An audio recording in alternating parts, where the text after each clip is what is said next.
Police holds a summit on community policing. The President urges professional conduct in the force. Former military President Sultan of Sokoto back in the anti-corruption war, saying President Buhari is on the right track. Governorship Election Tribunal sitting in Abuja dismisses the objection raised by Defense Counsel on commencement of hearing into the River State governorship election contest.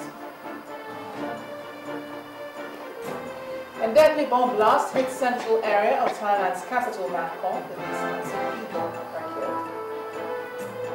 On business news tonight, President Muhammadu Buhari accepts resignation of the Controller General of the Nigeria Customs Service, Mr. Diko Abdullahi.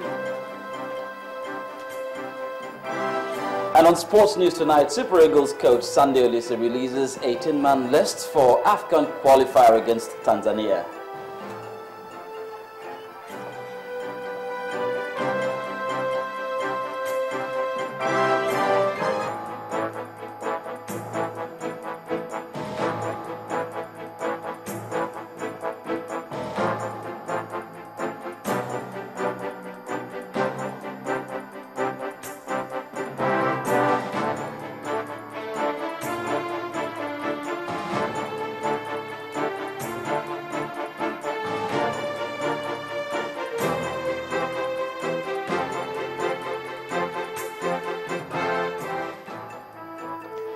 Community-driven police force, that's what Nigeria needs now, according to the Inspector General of Police, Solomon Arase. He also believes it will solve the inadequate manpower profile of the Nigeria police force. The President, Muhammadu Buhari, who was special guest at the police summit in Abuja, Nigeria's capital city, canvassed the professional force. He also says the government will deploy 10,000 additional police officers and CCTV cameras to cover the country. Our State House correspondent, Chukwuma Onekusi, reports.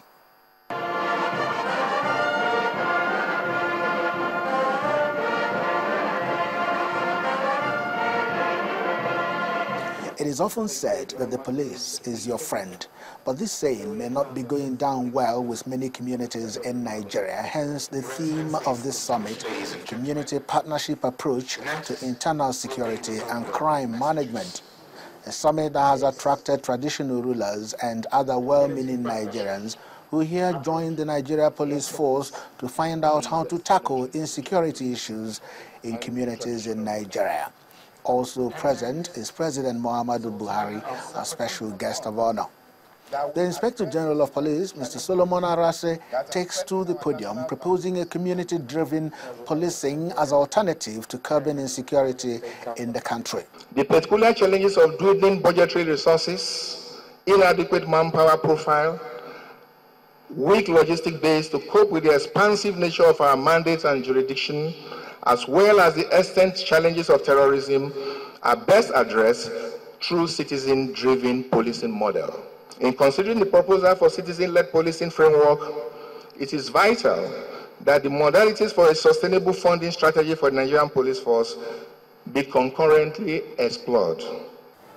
The special guest of honor, President Muhammadu Buhari, agrees with the proposal, saying that no policing can successfully function without the support of the community. The President also identifies youth empowerment as one of his administration's approach to solving problems of insecurity in the land. While it is understandable that unemployment, illiteracy, radicalization, negative peer group influence, substance abuse, and erosion of family and moral values are social factors that underlie criminal tendencies, the reality remains that the task of addressing these challenges is that of parents, teachers, community, and the state. It is in acknowledgement of this that I have defined youth empowerment as one of the cardinal objectives of our administration. On his part, the Sultan of Sokoto, on behalf of traditional rulers, emphasizes the need to form a common front against insecurity. Traditional and religious leaders, community leaders, and indeed the entire citizenry must come together with unity of purpose and action to ensure that the suspicion and mistrust of the past give way to mutual trust and understanding among our people. Organizers of this summit believe the forum will galvanize citizens' support for the Nigeria police and other security agents in furtherance of President Buhari's renewed drive to address the current security challenges in the country. Chukwuma Onwekusi, Channels Television News. At that same event, the Sultan of Sokoto, Alhaji Sayyad III, said he wants President Muhammadu Buhari to prosecute all those who looted the treasury. The Sultan, who spoke today in Abuja at the police summit, advised that anyone found culpable of corruption should not only forfeit their assets, but also go to jail. He also called for the resuscitation and passage of the bill on police trust fund. The third pillar, which I wish to emphasize here, is the fight against corruption. At an early stage of the caliphate, its leaders realized that they needed honest persons at all levels to be able to establish a decent state. Leaders, according to Sultan Muhammad Bello, are like a spring of water, and all your officials are like water wheels. If the spring is pure, the filth of the water wheels cannot harm it. If, on the other hand, the spring is polluted, the purity of the water wheels will have little effect on the purity of water. And I can rightly say, Alhamdulillah, in Mr. President, we have a pure spring as our president. On bribery and gift-taking, Sheikh Abdullah bin Fodio could not be more emphatic. As he said, another thing agreed upon as being illegal is the collection of bribes on behalf of the leader or other officials like the judges and other employees. It is also illegal to accept gifts from the common people, for such action is the door leading to all types of calamities. Where a gift finds its way to a man of authority, justice and goodness will find their way out of him. And what he does is to purchase for himself a place in hell. Mr. President, we are 100% in support of you, of your fight against corruption in this country. And it's our belief that all those found guilty should not only have their entire assets seized and forfeited to government, but also face jail sentences. The Sultan of Sokoto, Alhaji Abubakar Sayyad III. Some young Nigerians, under the aegis of Nigerians Against Corruption, stormed the presidential villa in Abuja this evening in support of the anti-corruption war.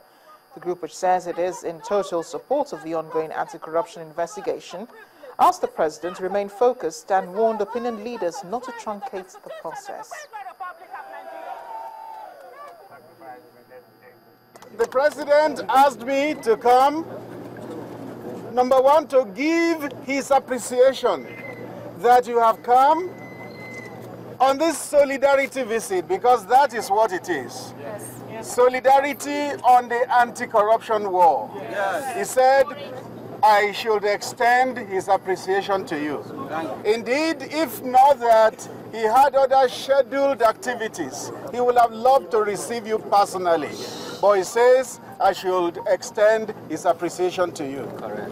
Now the second message he said I should give is his assurance. Assurance that the anti-corruption war will be fought without let or hindrance. He says I should tell you that there will be no retreat and there will be no surrender.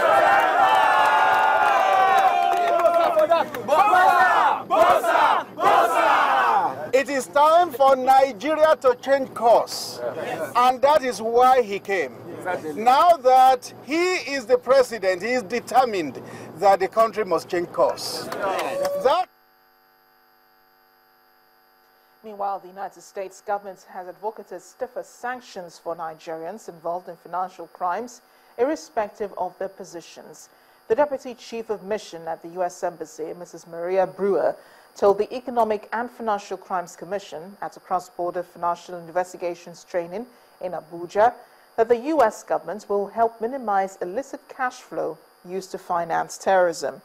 Mrs. Brewer promised that the one-week training by the U.S. government will equally aid the EFCC track counterfeit monies in the country used to strengthen financial crime. Our correspondent, Gloria Umezoke, reports. Officials from the Nigerian Immigration Service, Customs, Police, National Drug Law Enforcement Agency, and the Economic and Financial Crimes Commission in another collaboration with the U.S. government. Since the security crisis started, the source of funding to stem the tide of terrorism has become paramount for the country, and the U.S. government is providing support to checkmate financial crime in the country. For Nigeria to tackle corruption effectively, there must be clear and consistent consequences for those individuals who commit financial fraud. These sanctions must extend to all bad actors with no exemptions for government officials who abuse the public trust and steal from their country. Participants at this training will also learn the art of detecting counterfeit bills, which has covertly been circulated around the country, strengthening financial crimes. But the executive chairman of the EFCC, Mr. Ibrahim Lamode, assures that the mystery behind terrorist financing will be unraveled. Nigeria in the last few years has been grappling with a deadly insurgency in the northeast part of the country. Up till now, there is concern as to how the insurgents fund their operations, not only in Nigeria, but in the neighboring countries of Cameroon, Chad, and Niger Republic. Nevertheless, our target is to minimize, if not completely eradicate, the incidence of illicit cash movement, bearing in mind the implicit danger to our collective health as a nation. It is my expectation that this training program will further expose our officers to new trends and techniques in cross-border financial investigation. At the end of this one-week training, expectations are high that the country would have taken several steps forward in the war against insurgency. Gloria Umezuke, Channels Television News. In part two, after the break, our analysis of the anti-corruption war will be joined at the news at 10 by human rights lawyer, Mr. Ibn Adegbuwa. Do join us again.